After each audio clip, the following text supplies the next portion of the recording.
Welcome to Fireside Gaming. I'm Billum, and this time around, we're traveling all the way back to the 90s, so I can share with you my favorite games from the Super Nintendo. But let's get a few things out of the way before that. First off, this is my list of best SNES games.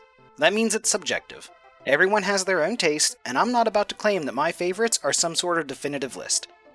Heck, even my own list changes as I discover new games or switch around ones already on it depending on my mood. Second, understand that I came into the SNES a little later than most people. My family got the new style Super NES that released in 1997 and came bundled with Super Mario World 2 Yoshi's Island, which is a heck of a great game to include with the console. To put that in perspective, the N64 was already out for a year by the time I got my first taste of 16-bit gaming. So that, combined with bargain bins, had a big influence on what I played as a kid. Finally, this is a list video and not a review, so I will be avoiding spoilers to the best of my ability. After all, these games may be old, but there's entire generations of gamers out there that might not have played them yet. But that's enough setup. Let's get this list rolling. Starting us off is The Legend of Zelda: A Link to the Past. Yeah, putting it in the last position of this list might surprise some, and I almost put Soul Blazer in instead. But this isn't me calling it a bad game by any means. It's among my top 3 favorite Zelda games. I love how open the game is with the ability to just freely explore, and it managed to set the tone for the series going forward. Unfortunately, I didn't get to play the game until well after my SNES gaming days, so that probably explains why it isn't higher on my list. That and the tiny range of Link's sword. It's always been a personal complaint of mine, and one that I'll probably never stop bringing up. Taking the number 9 spot on this list is Aladdin. It's a platformer developed by Capcom and based on the Disney movie of the same name. I don't remember when my family got this, but it's a game that I love to go back to just to kill time with. I mean, it's even the subject of my first review I ever posted to this channel, so feel free to check that out if you're looking for some more in-depth thoughts on the game. Teenage Mutant Ninja Turtles 4: Turtles in Time joins the list next, and this is one I specifically remember asking my mom for as a kid. Well, I remember asking Santa for it anyway. It never clicked with me until years later that the whole mall Santa thing was there to help parents find out what their kids want for Christmas, but I can clearly remember my mom asking me what I asked Santa for, and me telling her. Turtles in Time is a fun beat-em-up and among the best in the genre. It's one I highly advise checking out. And that'll be easy enough to do soon with the new Cowabunga collection coming out. Also, this is another game I've got a review for, so you can watch that if you want more details on it. Next up is Super Mario AllStars plus Super Mario World. Alright, so we aren't even that far into the list, and I'm already cheating. Well, sort of. As a kid, I didn't actually know there were separate releases of these games. I just thought Nintendo added remakes of all the old NES Mario games to Super Mario World as a bonus. It wasn't until much later whenever I was given a copy of Super Mario World by itself that I realized they were separate games. So despite it being kind of a cheat entry on this list, these games do come on one cartridge, and it is an official release from Nintendo. Plus, it's one of the best ways to play all of these games, and it even got some enhancements over the original release. That includes Luigi getting his own set of sprites in Super Mario World, which is a welcome change in my opinion. Earthbound claims the number 6 position on this list, and now we're starting to get into my bread and butter. I'm a huge fan of JRPGs, with a specific love for turn-based ones. That means it shouldn't come as much of a surprise that this is among my favorite games on the Super Nintendo. Truthfully, I've never actually played the game on original hardware. I missed it back then, and only found out about it thanks to emulation. But don't send your ninjas after me just yet, Nintendo.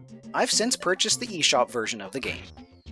Earthbound is a weird game that honestly sells itself more on style than a unique combat system.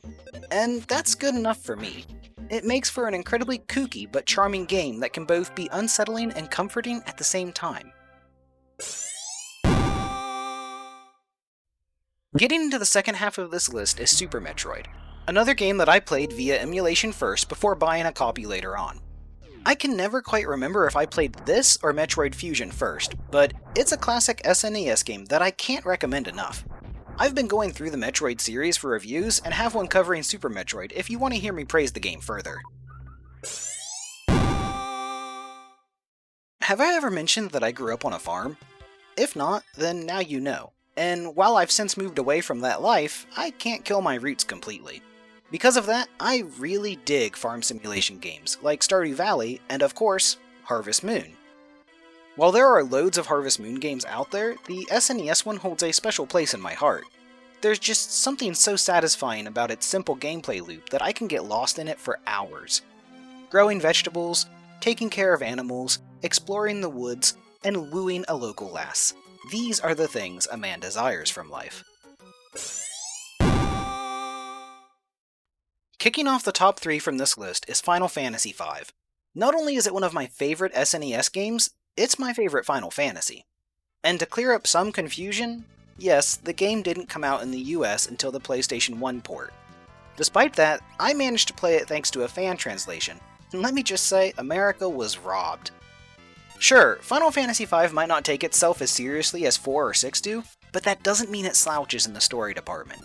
The lighter tone is one that's welcome, and players will still find moments that pull at their heartstrings. Plus, it features one of the best executions of the job class system in any Final Fantasy game. And truthfully, that's one of the main reasons I love it so much. Mixing and matching jobs to create different combos and completely change how I play the game is something I love. When my family got the SNES for Christmas, our parents also bought a few extra games for us kids to enjoy. Among them were Monopoly, Super Mario Kart, and Mega Man X. I was already in love with Mega Man by this point, so this was such a great gift for me. It probably wasn't hard for my parents to figure that out either, since I used to check the TV guide for when episodes of the Ruby Spears cartoon were airing. I still hold Mega Man X up as one of the greatest platformers to this day. It's also one of the best examples of a game series evolving for a new era. There's just so much more I could say about Mega Man X, and I already have in my review. I'm actually in the middle of reviewing the series on this channel now, with Mega Man X4 being my most recent video. I'll link off to that playlist in the corner for anyone that's interested. And closing out my list of favorite SNES games is one that will likely surprise no one: Chrono Trigger. I have such fond memories of this game just blowing me away. That opening with the Millennial Fair, and then jumping into the time gate, I was already sucked in, and that first trip through time left me so enthralled I couldn't have pulled my eyes away from the screen if the house was on fire. It truly is the best RPG ever made, and my favorite game of all time. I've played through the various re-releases over the years, and while they each have their own merits, I still find myself coming back to the Super Nintendo version.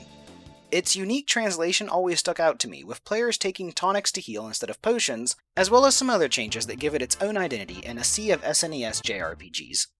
I know there are fans that have problems with some of the translation choices made in this version, and I understand why, but this is just one of those times where I let my nostalgia take over and enjoy the trip. And that's my personal list of the top 10 best Super Nintendo games. If you saw a game on this list that you've never played before, I highly encourage checking it out. Also, feel free to share your own favorites in the comments below. I'm always interested to see what other gamers' personal tastes are. Thank you for watching. We do a lot of retro gaming on this channel, so I'd love it if you'd subscribe and check out some of our other videos. And as always, take it easy.